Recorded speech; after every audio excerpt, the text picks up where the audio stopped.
আমাদের উপস্থিতি বরাবরই কম, বিশেষত নীতিমালা এবং আইনের জায়গায়। আবার যদিও বা কিছুটা করা হয়, সেটাও কিন্তু বাস্তবায়নের ক্ষেত্রে আমরা দেখতে পাই অনেক ক্ষেত্রে কমে যায়। আমার আহ্বান থাকবে, আপনারা প্রতিবন্ধী মানুষের ইস্যুগুলি এখানে পত্রিকা এবং যে প্রিন্ট এবং ইলেকট্রনিক মিডিয়া এবং এখন যে সোশ্যাল মিডিয়া আছে, তিনটাতেই আপনারা সত্যিকার অর্থে ভাবে তুলে ধরবেন, যাতে আমাদের ইস্যুগুলি সামনে নির্বাচন কমিশন এগুলি বিবেচনা করে পরিবর্তনের জন্য। তার পাশাপাশি রাজনৈতিক দলগুলি যাতে এইগুলি বাস্তবায়নের জন্য তাদের এজেন্ডাতে যুক্ত করে।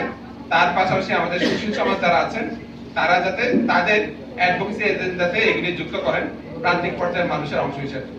আমরা আশা করি আপনারা এগুলা আমাদের অধিকার ভিত্তিক এবং সুচারুভাবে পৌঁছে দিবেন সবার কাছে।